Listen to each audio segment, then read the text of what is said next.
family ko sa YouTube. Kamusta po kayong lahat? Ngayong video ay magluluto ako ng pork chop. Fried pork chop. Dito ay nagre-ready ako ng all-purpose flour. Ang ginagawa ko ay nilalagay ko sa Ziploc bag.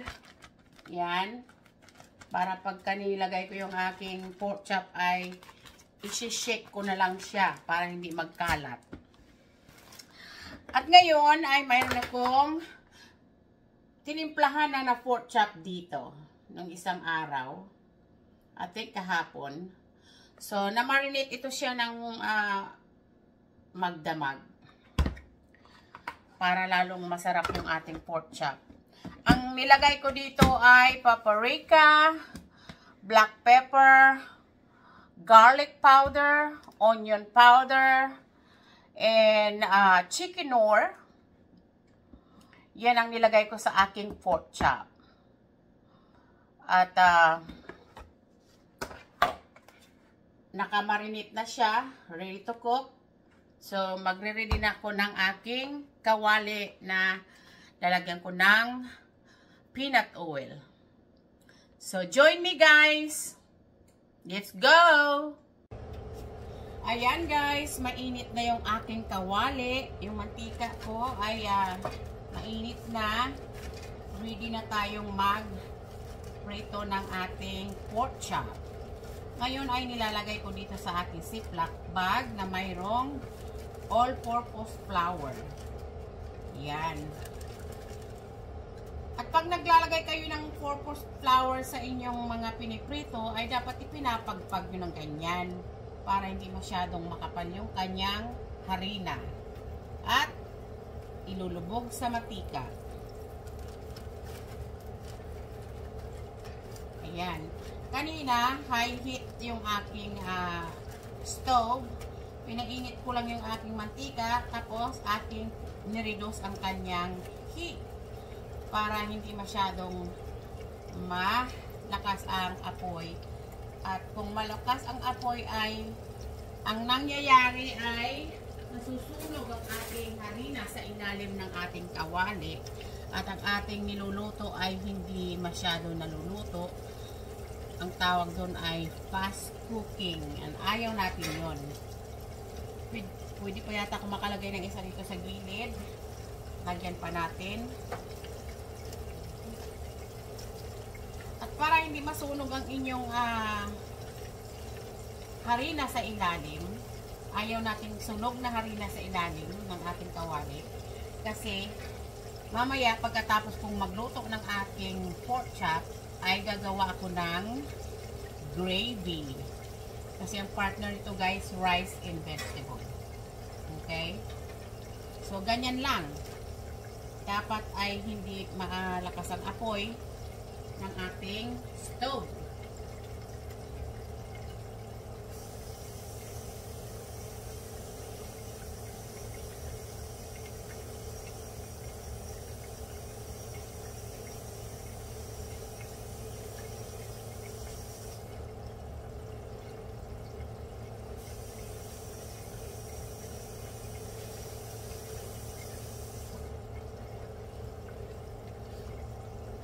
Guys, at kung mayroong mga nahulog dyan ay punasan para parati malinis ang ating stove.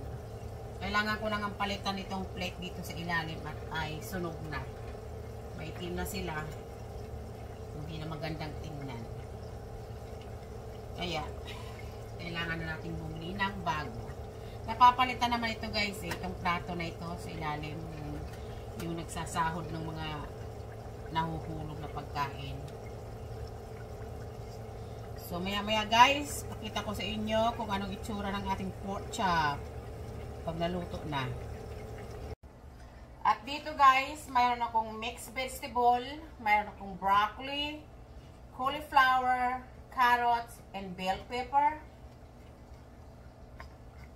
Mayroon akong green bell pepper, mayroon akong orange bell pepper, red bell pepper. Ang ilalagay ko dito guys ay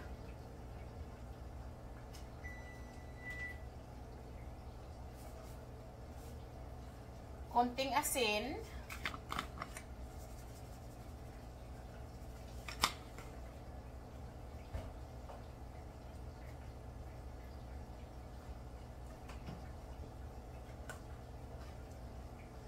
garlic powder,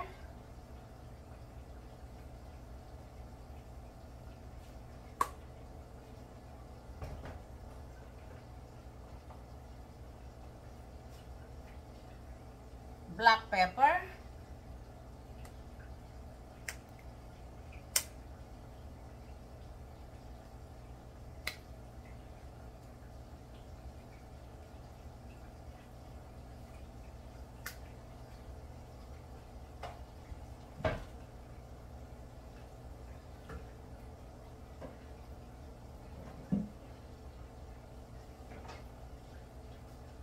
konting olive oil,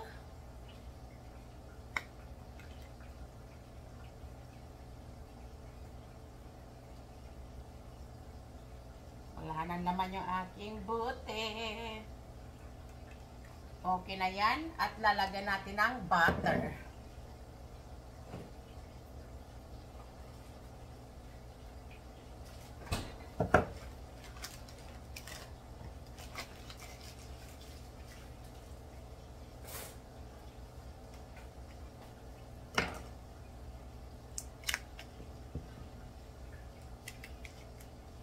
Ito ay yung partner ng ating pork chop. Ako'y nagluto na rin ng kanin. At gagawa tayo ng homemade gravy. Ganyan lang guys. Tapos, ilalagay natin sa oven. Lalagyan natin ng aluminum foil. Takpan natin ng mga... Kasi frozen ito guys. Frozen. Pag ito ay nag-defrost na, tatanggalin natin yung aluminum foil para hindi ma-overcook ang ating vegetable. Okay guys, that's it for that vegetable right there. All I gotta do is put some aluminum foil on the top of it. Ayan guys, lalagyan ko ng aluminum foil yung aking vegetables para lumambot siya, maanto, mawala yung frozen. Ayun, yung oven ko ay ready na. Nagpipip na siya. That means it's ready to put in an oven, guys. Okay, go. Okay, guys. Tingnan natin yung ating niluluto ditong pork chop.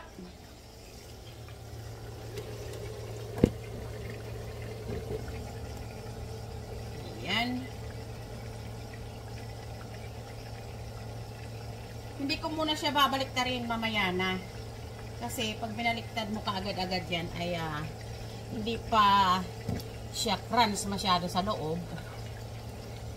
At sa labas ng kanyang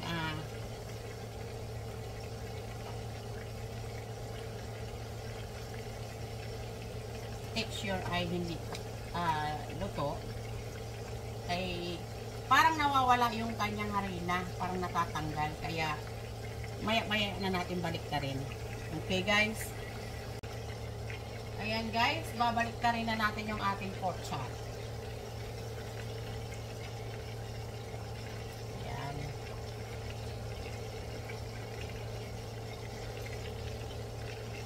Diba?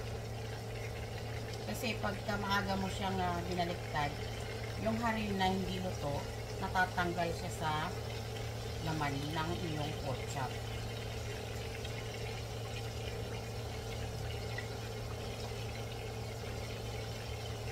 Okay. Mamaya ay tingnan natin pagluto na guys. Ayan guys, luto na yung ating pork chop. Yan yung gusto nating textures guys.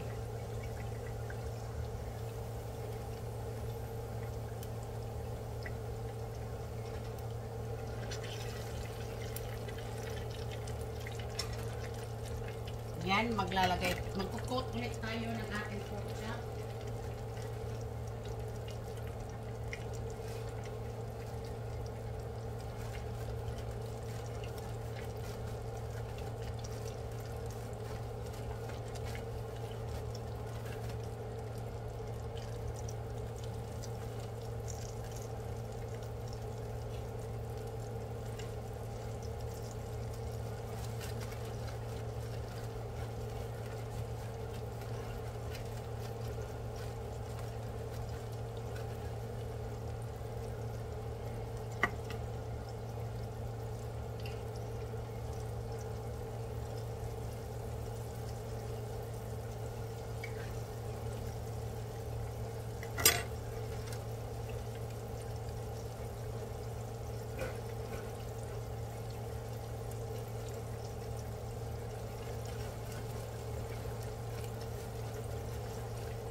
Yan yung ating second batch, guys. Check natin mamaya. Ayan guys, luto na yung second batch natin na pork chop.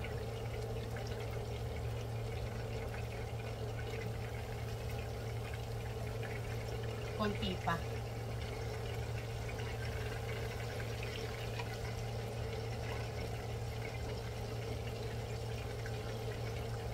Luto na siya, pero gusto ko, ano pa, lutong pa ng konti.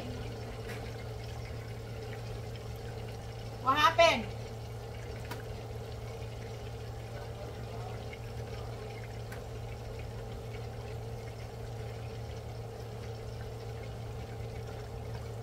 Ang talsik.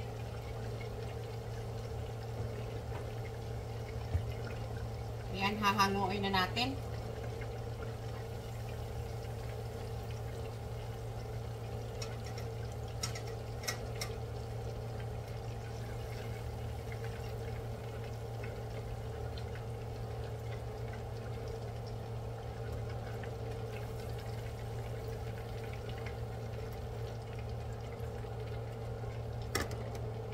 Ayan guys, at ilalagay na natin yung third batch.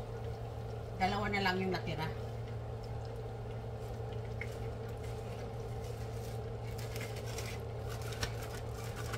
Ako'y nagluluto, nagwawalis, naglilinis, at maipasok mamaya. Lahat-lahat na.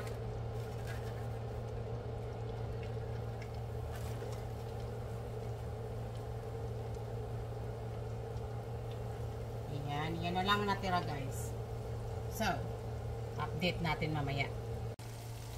Ayan guys, yung ang last natin na pork chop na piniprito ay lalagay na natin dito sa ating lalagyan. Ayan.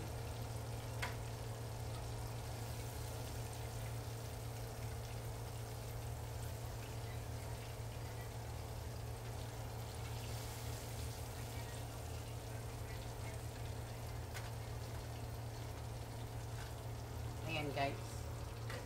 Yan yung ating pork chop.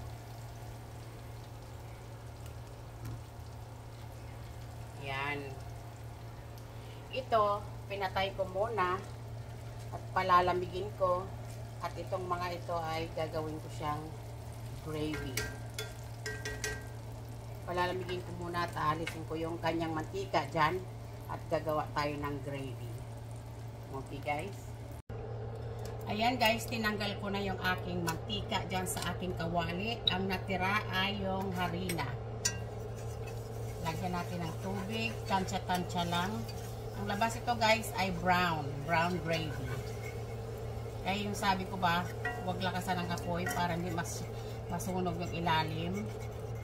Dahil iyan yung tirang harina sa ating pork chop. Tansya lang ang paglagay ng tubig para hindi namang maging watery yung, hindi maging runny yung inyong gravy.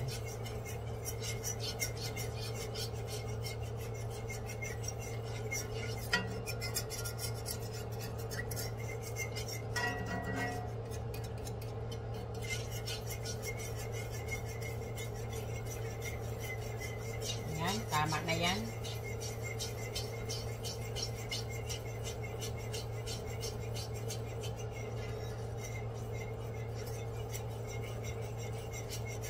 Halo-halo lang habang ito ay umiinit. At kung kulang pa yung lapot niya guys, dagdagan nyo ng cornstarch.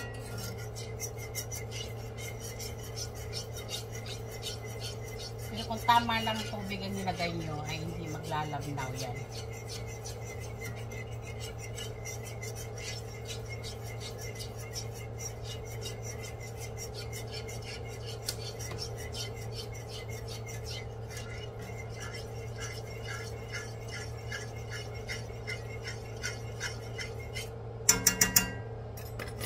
Lalagyan ko siya ng black pepper.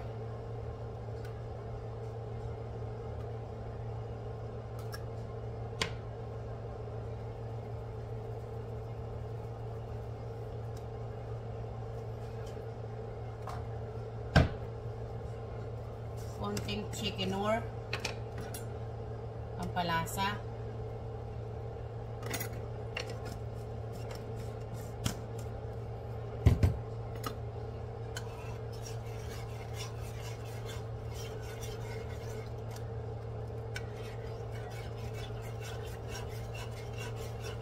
At tikman nyo at kung kulang pa ng inyong panglasa, dagdagan nyo ng panglasa. Excuse me.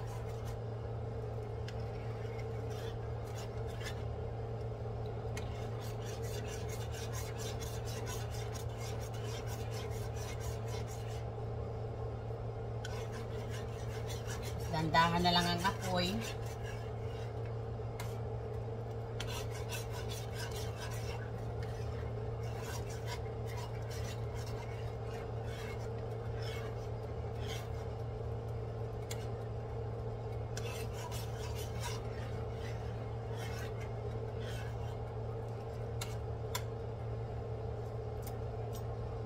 Sarap. Pagkukuluan lang natin ng konti at yan maya ay ready na.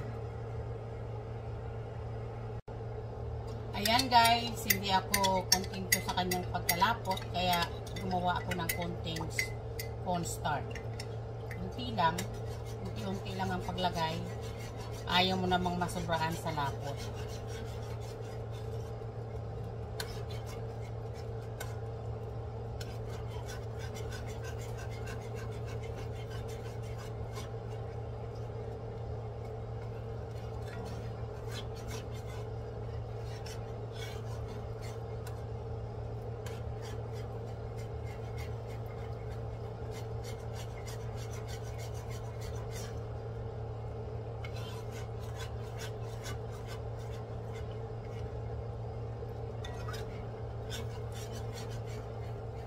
Kalahating kutsara lang na itong ginawa kong cornstarch guys. Kasi konti lang naman itong aking gravy.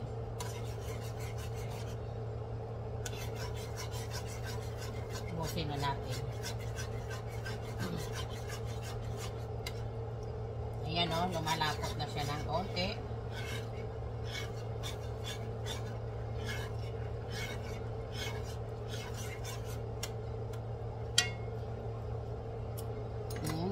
Sarap guys.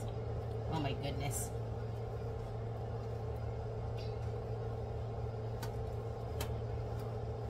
Dadagdagan ko siya ng konting paminta.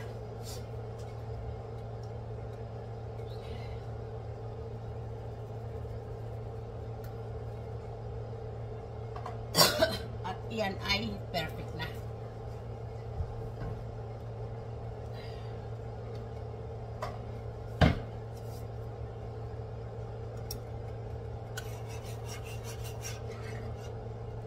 Ayan guys, oh, tingnan nyo, lumapot na siya.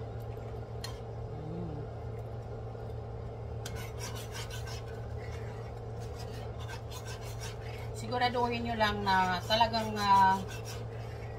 halos wala nang natirang mantika pagka kayo nagaganito guys. Kasi syempre ayaw nyo naman mamantika yung inyong gravy.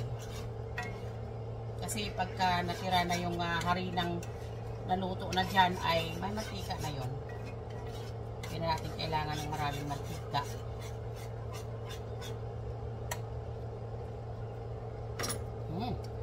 Sarap. Close up guys. Ayan o.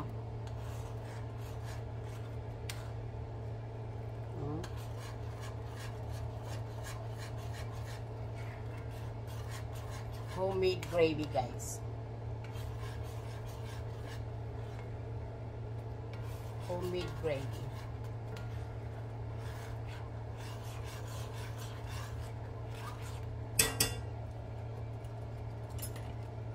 Ang sarap. I'm very happy with this. Okay guys. See you on a plate up time. Hi guys! Ito na yung finished product ko. So check it out. I have fried pork chop, mixed vegetable, rice in gravy. I hope you like my video today. If you do, give me a thumbs up. And I'll see you next video. Everyone have a blessed day. Thank you for watching.